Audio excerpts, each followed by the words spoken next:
Écoutez, on va accueillir tout de suite notre prochain invité. Mais avant qu'il arrive sur le plateau de la Grande Team, eh bien, voici une petite vidéo qui va vous donner deux, trois indices, deux, trois idées sur sa personne. À l'aube de la dynastie Yang, régnaient deux clans, le clan Kobo et le clan Ying. À la mort de l'empereur, l'on devait savoir qui avait le meilleur kung fu.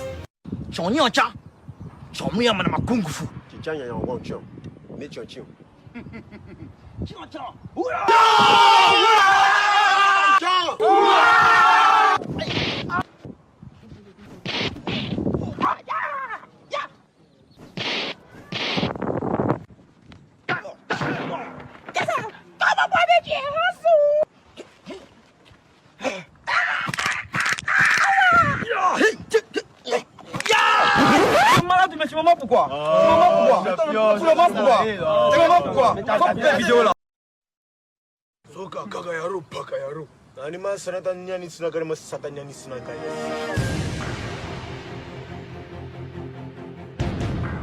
Et voilà, vous l'avez bien compris, ce soir, comme tous les vendredis, eh bien, la Grande Team reçoit un acteur du monde des arts. Celui qui va s'installer dans le fauteuil des invités, eh bien, s'est fait une renommée à coup de vidéos hilarantes sur Internet.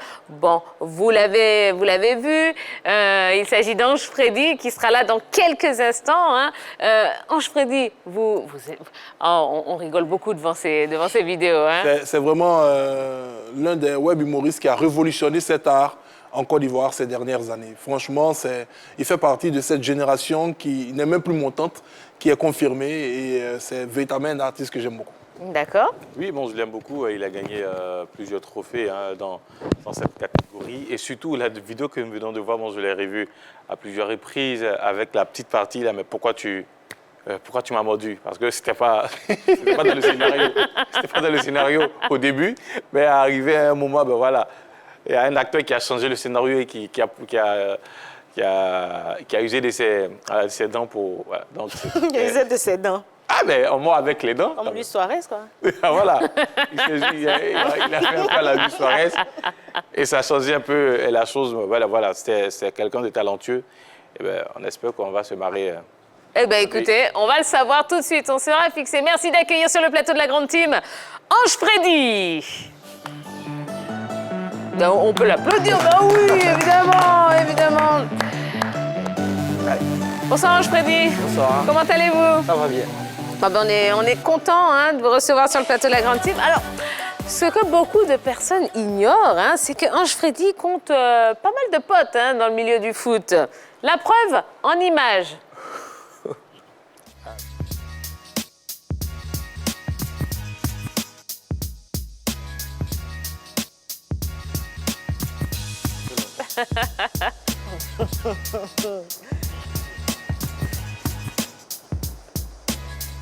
Ouais, bon.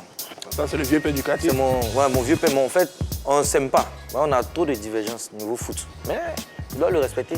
Ah bon, D'accord. C'est un Vous bon vous êtes vieux père du rencontrés quartier. comment? Hein? Vous vous êtes rencontrés comment? C'était au Portugal, je pense. Ouais, Portugal. Je vais partir faire un truc footing, money en fait. Donc, je vais partir. Et puis on s'est vu. Il dit, ah, c'est pas toi qui fais les vidéos là? Je lui dis, mais vous, c'est qui? Il dit, c'est Ronaldo, Ballon d'Or. Ah, il dit, le deuxième de Messi là. Non, on voulait se battre. Donc, à la fin, on est resté Là, c'est avec Neymar. Avec Neymar. Oh, mais dis donc, mais vous en avez de la chance, Vraiment. Ça, c'était où ça? À Isia ou. Non. Ça, c'est à Sao Paulo. Sao Paulo. C'était Isia. Où ça? Isia. Moi, c'est pas, je connais pas ça. Moi, c'est mes amis. Comment tu vois les amis comme ça là? Normalement, tu dois dire, ouais, respect. C'est quand même. Bon. Vous avez beaucoup de chance, c'est tout ce que je peux vous dire. Bon, vous allez bien, Ange Freddy? Ça va bien. Et la journée? Ça a été. Ça a été? Ça s'est bien passé? Oui, ça s'est bien passé. D'accord. Alors, vous savez qu'on est là pour parler sport. Est-ce que vous faites partie de ces personnes qui sont accros au sport? Ou pas du tout? Bon, j'étais bien plus accro au sport il y a quelques années. Maintenant, je suis plus jeu vidéo que sport. Même si après, je pratique parfois du basket ou du foot, mais vite fait.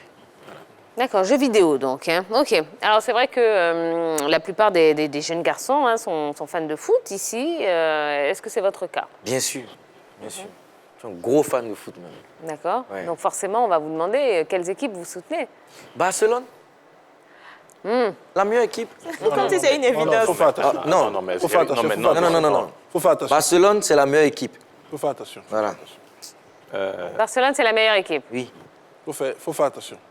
avec Messi, le GOAT. D'accord. D'accord. Et au niveau local, Ici, oui, à sec. à sec. Oui. D'accord. Parce que... Mais en grandissant, là, c'est eux que je regardais surtout jouer. À sec, Africa, mais avec les Kolo, Tony, un attaquant qui s'appelait Tony. Oui, Coutoua Nancho, Sec, voilà, Tony. c'est eux que j'ai vus en grandissant. Donc, Coutoua Nancho. qui Coutoua. Coutoua, non. Coutoua Nancho. Ah, Tony Elza. Oui, Il y a qui disait Tony. Hein. Ouais, c'est malin. le couteau naturel, c'est difficile, non? Mais c'est trop difficile. Ah, d'accord. D'accord. Il y a une vidéo là, une photo, pardon, qui va s'afficher sur l'écran. Il y a un intrus dedans, vous le voyez ou pas? Ouais, je vois l'intrus. Le Le dossard numéro numéro 7. 7. Non, Le numéro 7, c'est l'intrus. 15 là. Non, moi, il n'était pas sur la photo. Oui, c'est... Gradel. Mas Gradel. Gradel. Ah bon, hein? Oui. Max Gradel ne devait pas être sur la photo. Hein? Ah bon? C'est lui qui a triché pour se mettre sur la photo. Sinon, à la base, c'était moi. Ah, d'accord, d'accord, Donc, on vous d'accord. a replacé au 7. C'est ça. Une seule petite question, c'était quelle rencontre déjà? Voilà. Ça là. C'était où? Oh, c'était un match extérieur, on était à chose. Attends. Je confonds, hein. Gambie ou bien Guinée. Non. En tout cas, entre les deux. Ouais. Moi, mais si c'est photo, tu dis non. C'est moi qui étais là-bas. Aïe. Ah, c'est pas ça. Bon, alors, Ange-Freddy, au football, quel est le poste que vous détestez le plus? Défenseur central. Et pourquoi? Parce que... Non, non, je déteste pas ça parce que genre, je trouve que ça sert à rien, mais parce que je trouve que c'est le plus difficile. Voilà. Donc, Et moi, quand je joue, par exemple, quand je jouais, surtout c'était plus attaquant, avant-centre. Donc là, les défenseurs, là, on a pouvoir commencer le match, là, tu masses déjà, tu mélanges mon mental même. Donc avant de jouer, je change de côté, on dit reste ici. Et ça, mais sinon, ces défenseurs, ils massent trop. Ils jouent trop mal. D'accord. Dites-moi, quel genre de supporter est-ce que vous êtes? C'est-à-dire, vous faites partie des supporters qui sont assez calmes, qui sont assez fair-play aussi, hein, qui acceptent la défaite, ou bien le genre de supporter qui crie, qui insulte l'équipe, hein, même quand c'est pas de la faute des joueurs, qui insulte les joueurs. Ah, Comment vous êtes? Il insulte, hein. Ah. Il insulte même, ouais, bien même. Oui. Mais quand on perd, quand on dit à Classico, par exemple, Barcelone-Real, je supporte Real. Sur les réseaux sociaux, toujours je fais les... Je me moque de... Voilà. Non, je dis, je me moque du Real et puis on fait Classico, on nous gagne 2-0. Eux, ils sont à la maison, ils vont les payer. Maintenant, moi, si ils vont me tuer là-bas. Donc là, non, je les insulte bien. Récemment, vous supportez le FC Barcelone. PSG, Barcelone. Ils ont joué. C'est déjà fini, en fait, j'explique. Match aller, victoire du PSG 4-1 sur le stade de Messi, là. Et puis au retour, il y a eu 1-1. Je ne sais pas si stade de Messi, il n'y avait pas de supporter, donc c'était un terrain neutre. Il faut dire que terrain neutre, ils ont fait 4-1. Et c'est qu'on est Bayern même. Mais- Bayern, ils jouent. C'est quelle équipe là? Vous ne connaissez pas un Bayern là? Non. Donc, Non, en fait- L'équipe qui a battu le FC Barcelone 8-2. 8-2. on peut gagner. C'est un bol bien. En fait, il y a des traumatismes dont ils Ah, ne vont pas Non, se rappeler, en fait. Un peu comme la guerre du Vietnam. Donc, Voilà. Mais vraiment, hein, Il faut passer à autre chose. c'est ça. c'est passé. C'est bon? c'est Ça va bon. mieux? C'est bon. D'accord, ok. Bon, allez, on a Ange-Freddy sur le plateau de la Grande Team. Si vous avez des questions à lui poser, n'hésitez pas hein, à le faire sur la page Facebook de la 3. Et je suppose qu'il se fera plaisir d'y répondre. Alors Ange-Freddy, on va parler sport, football en particulier, dans l'actu de ce soir.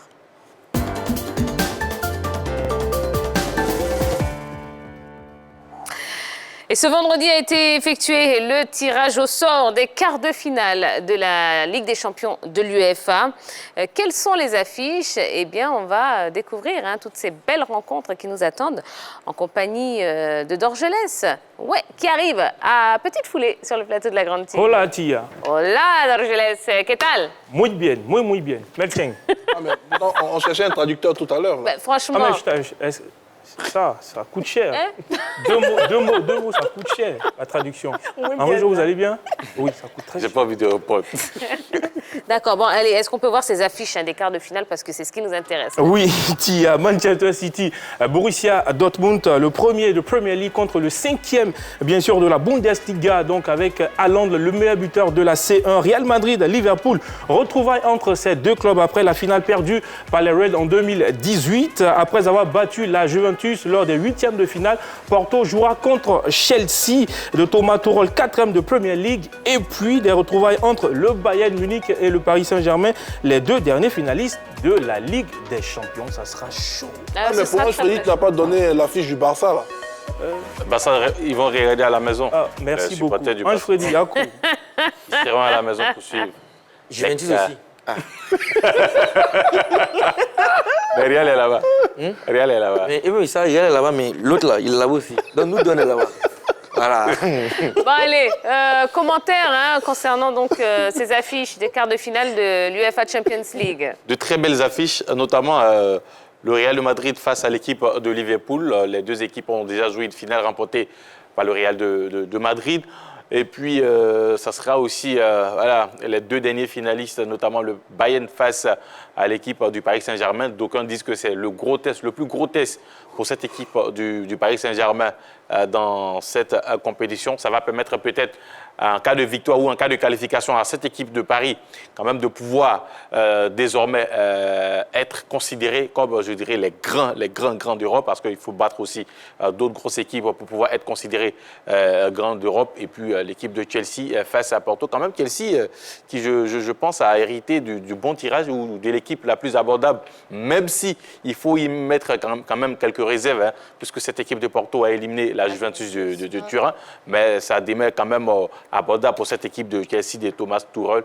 Et puis, que dit du match à Manchester City, Dortmund, deux équipes qui aiment le football offensif. On verra ce que ça va donner, mais en tout cas, ce sont de très belles rencontres que nous verrons les 6 et 7 avril prochains. Moi, je dirais que c'est rarement vu des rencontres aussi équilibrées à ce niveau de la compétition. C'est vrai que dès les 8e de finale, on savait qu'on ne pouvait qu'avoir de très belles affiches au vu des différentes formations qui ont réussi à se qualifier. Il y avait des équipes qui étaient dans un ballottage légèrement défavorable. On craignait pour certaines formations. Finalement, les cadors sont présents, sauf absence de Barcelone et de la Juventus de Turin. Je pense que Porto n'a pas usurpé sa place ici.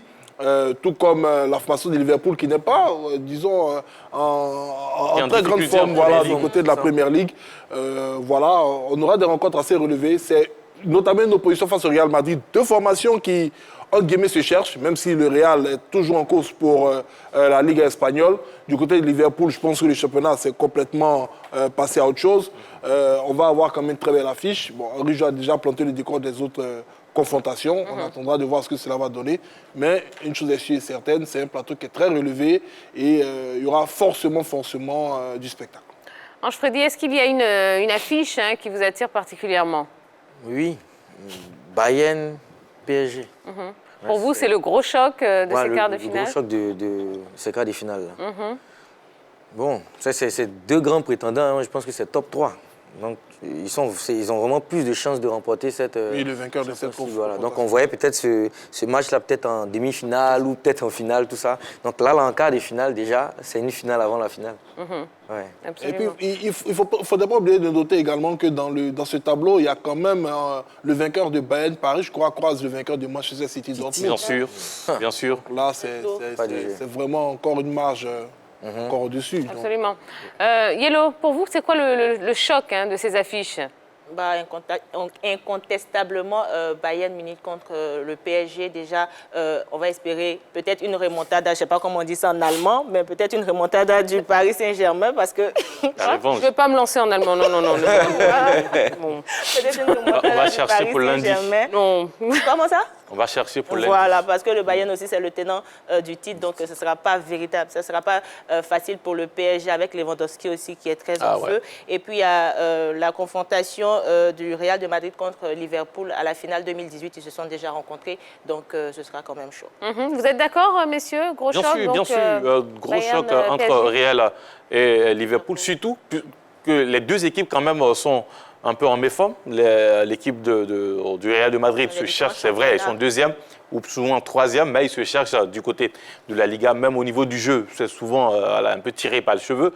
Maintenant, Liverpool, après avoir perdu, je dirais, la quasi-totalité de ses défenseurs centraux, Van Dijk, Joe Gomez et Joel Matip, quand même, et arrive souvent en Ligue des Champions à évoluer avec ses milieux de terrain qui descendent d'un cran, notamment Jordan Henderson et Fabinho, qui souvent arrivent à suppléer dans ce secteur de jeu. On verra ce que ça va donner face à une équipe du Real de Madrid, où souvent Karim Benzema arrive à performer. On pourra compter, on espère, hein, côté Real de Madrid, pouvoir compter sur Benzema, parce que quand il n'est pas là, quand même, c'est une autre équipe du Real de Madrid. Et puis, que dit aussi de ce match, on l'a évoqué, voilà, Paris Saint-Germain, ou Bayern, Paris Saint-Germain, puisque c'est le Bayern qui va recevoir au match aller. Ça aussi, ça compte, parce que si Paris, comme le match face à l'équipe de Barcelone, si Paris fait un bon match... Mais pourquoi vous interpellez Ange Freddy? C'est un Catalan. Il vit en Espagne, du côté de la Catalogne. Donc voilà, il faut que... Allez, là-bas, tu dis, moi, on est éliminé, c'est bon. Ça fait quoi? Il me rappelle un peu. Ouais. Donc si Paris, par exemple, au match aller, arrive à faire un bon résultat sur la pelouse du Bayern de Munich, ce qui reste un peu difficile à faire. Mais bon, ça va... C'est pas impossible, parce que... Attendez, n'allez pas trop vite en besogne, calmez-vous. Donc, comme je le disais, si Paris arrive à faire quand même un bon match au match aller face à cette équipe du Bayern, quand même, ça va les aider. Et on espère récupérer, côté Paris, on espère récupérer Neymar. Parce que quoi qu'on dise, parce que bon, avec lui, on ne sait jamais. Peut-être à 2 jours du match face au Bayern, il rechute. Donc, on va croiser les doigts pour que Neymar puisse revenir, parce que Paris Saint-Germain avec Neymar, quand même, c'est vrai, peut-être ils ont gagné sans lui, mais avec lui aussi, ça peut être une équipe très, très solide. Donc, on espère qu'on aura de très belles rencontres qui ne seront pas fermées, en tout cas. Alors, justement, on en arrive à notre question LGT. Est-ce que le Paris Saint-Germain peut éliminer le Bayern Munich? Qu'en pensez-vous, hein, vous qui êtes à la maison? Donc, allez sur la page Facebook de l'A3 pour vous exprimer. Et vous, ici, vous allez utiliser les petites ardoises. Alors, Ange Freddy, il y a une petite ardoise devant vous. Voilà, effacez-la. Hop. Et je vous pose la même question. Donc, le PSG peut-il éliminer le Bayern Munich? Oui ou non? Allez. Oh là là. il m'écrit un roman, Ange Freddy. Allez-y, levez les ardoises. Ah oui, un peu. Oui, un peu. Oui ou non? Oui, un peu. Bon. C'est oui, mais rien, petite. D'accord. Non ici, 50-50 et oui. Alors, on vous écoute, Ange Freddy. Oui, un peu. Oui, un peu. Non, oui, parce que du moment où toutes ces équipes-là sont arrivées là, c'est qu'elles sont toutes prétendantes au titre. C'est-à-dire que même Porto peut gagner. On ne sait jamais, même si c'est 1%, ils peuvent gagner. Maintenant, un peu parce que le Bayern, depuis l'année passée, là, en tout cas, ils sont placés. Ils sont au top à tous les postes, que ce soit en défense, au milieu, à l'attaque. Même les remplaçants sont forts. Donc ils sont super équilibrés. Après, c'est la Champions League, donc il y a toujours des surprises. Mais Paris, avec le jeu que Paris a montré montre même depuis l'année passée, et même en finale, on a vu c'est 1-0, alors qu'ils ont gagné tout le monde 5, 6... 8-2. 8. Non, on n'a pas vu ce match-là. Ils ont gagné 5-6 dans des équipes. Maintenant, ils arrivent contre Paris, ils font 1-0 et c'est vers la fin même du match où c'est Coman qui marque. Donc, je dis que c'est quand même possible. Après, il faudrait qu'ils soient concentrés du début à la fin avec peut-être l'arrivée de Neymar qui va... Yellow. Oui, j'ai dit 50-50 parce que déjà, quand on voit les compétitions précédentes, la récente, c'était la Coupe du Monde des clubs. C'est le Bayern qui a remporté cela. Et quand on voit la saison précédente, le Bayern, il est très en forme. Il a aussi un banc de touche qui est assez fourni. On a vu Choupo-Moting qui n'était pas véritablement titulaire, qui a marqué. Voilà, donc le banc de touche est assez fourni et aussi l'effectif est fourni. Et par rapport au Paris Saint-Germain, on a tendance à voir le Paris Saint-Germain qui se transcende lors de la Ligue des Champions. C'est vrai que dans le championnat, ce n'est pas assez évident. Ils ont subi une défaite récemment, mais dans la Ligue des Champions, c'est un Paris Saint-Germain qui carrément nous surprend. C'est vrai que Neymar n'est pas là, mais ils arrivent à faire avec les moyens du bord, avec Mbappé. Donc pour moi, 50-50. Mais en confrontation directe, Paris Saint-Germain, à mon sens, est beaucoup plus à l'aise que lors des rencontres couperé, comme on le dit, style final et autres. Je me rappelle que sous Ancelotti, déjà, il y a eu cette confrontation en phase de poule en aller-retour, où déjà au Parc des Princes, le PSG avait battu cette formation du Ben 3-0. C'est pratiquement la même ossature, pratiquement la même équipe. C'est vrai que les entraîneurs ont changé, la philosophie a changé, mais attention au PSG, parce que dans ces confrontations aller-retour, c'est une formation qui est très redoutable. Ça aurait été un Final 8, ou comme l'année passée, que j'aurais dit que c'était pratiquement impossible pour le PSG de le faire, parce que la différence entre Paris et le Bayern, c'est surtout un problème d'ordre mental. Puisqu'on a pu s'en rendre compte lors du match retour face à Barcelone, les joueurs parisiens ne savaient pas s'ils devaient attaquer ou s'ils devaient défendre, et finalement le jeu était dans les pieds des joueurs catalans. Je pense qu'ils risquent, au vu du match aller, de commettre peut-être cette même bourde face à une formation du Bayern Munich qui, elle, s'est restée très concentrée. C'est peut-être ça le seul défaut du PSG, mais dans cette confrontation, j'estime que le véritable adversaire de Paris, c'est Paris, parce que quand on regarde les talents individuels, je pense que le PSG n'a rien à envier au Bayern Munich. Alors, vous avez dit non. Non, parce que tout le monde a évoqué un thème, la concentration. Et pour l'instant, jusqu'à présent, depuis l'arrivée des Qataris, c'est ce qu'on n'arrive pas à faire du côté du Paris Saint-Germain. C'est vrai, souvent ils abordent très bien les matchs. Même les matchs allés, ils les font bien. À Manchester, ils sont allés battre United à domicile et ils se sont fait éliminer. À l'extérieur, ils se sont fait éliminer à domicile. La remontada, ils ont battu Barcelone et ils se sont fait éliminer. Donc, c'est la concentration du côté du Paris Saint-Germain. Or, quand vous avez une équipe en face qui est le Bayern de Munich, qui, s'ils ont la possibilité de vous mettre 4, 5, 6 buts, ils vont le faire. Donc, c'est ça la grande différence entre Paris et l'équipe. 7, 8. Oui, 7, 8 et 2, ils ont la possibilité de le faire. Donc, face à l'équipe du Bayern de Munich, ça va être très, très compliqué de pouvoir se concentrer en aller-retour pendant 90 minutes. Bon, eh bien, on verra bien, de toute façon. Alors, on va regarder et on va essayer de pronostiquer aussi sur les autres affiches. Donc, on va reprendre la première affiche. Henri Jo, je vous écoute. Manchester City, Dortmund. Waouh! Mais avantage à l'équipe de Pep Guardiola, avantage à cette équipe de City qui, sur 25 rencontres, a perdu une seule fois. C'était face à Manchester United en championnat.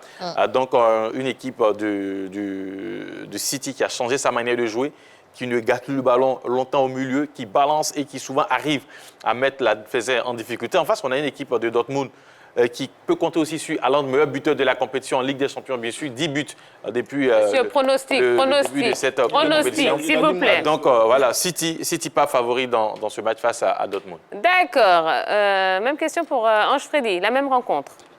City est quand même favori, même s'ils ne sont jamais concentrés en Champions League. Parce qu'ils peuvent gagner tout le monde, et puis ils arrivent contre, par exemple, Lyon, et puis ils se font éliminer. Ils arrivent contre une équipe et se font éliminer. Je pense qu'ils ont le même problème que PSG. Voilà. C'est-à-dire qu'ils ont tout l'effectif qu'il faut, mais ils n'ont pas cette mentalité. Ils ont face à Lyon. Voilà, parce que toujours sur papier, c'est les meilleurs. Mais donc, voilà. Donc je pense que, bon, City, je vais dire 50-50 même. Si Dortmund est plus concentré que City, ils vont les gagner. Ils vont les battre. Donc 50-50. Yellow, même question. Pour la même rencontre. Dortmund pour vous? Oui. OK.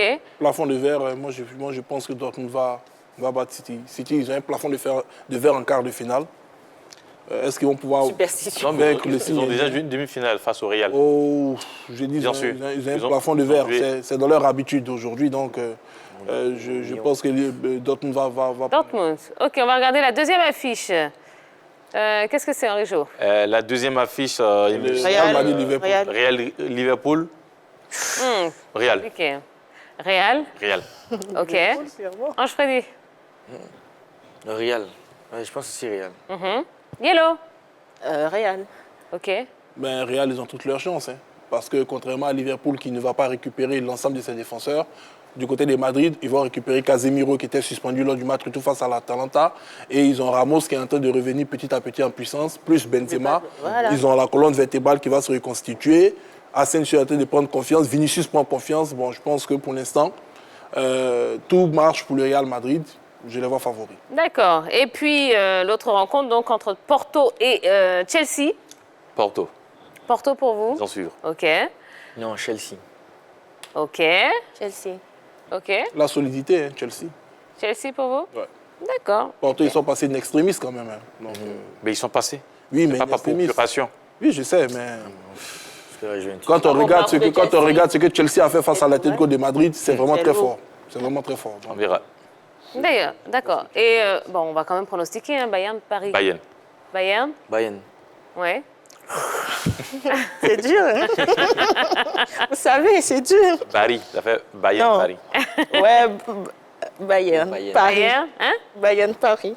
Bayern, Paris. Bon, d'accord. Ben moi, je vois vraiment le PSG s'en sortir. Donc, Eh bien, nous ouais, c'est serons pas- fixés donc en avril. En avril. Oui. L'aller, donc 6-7. 6-7 allée- Et une semaine plus 6-7 tard. avril, Et ouais. une semaine plus tard, on aura les matchs retour. D'accord. Eh ben voilà. Donc c'est voilà le tirage au sort des quarts de finale de la Ligue des Champions de l'UEFA donc a eu lieu cet après-midi. Alors Freddy, on va déconner un petit peu dans cette émission parce qu'on parle de sport, mais il y a des petits moments sympathiques, des petits moments drôles. Eh bien, on va se faire une petite déconnade là tout de suite. Ok.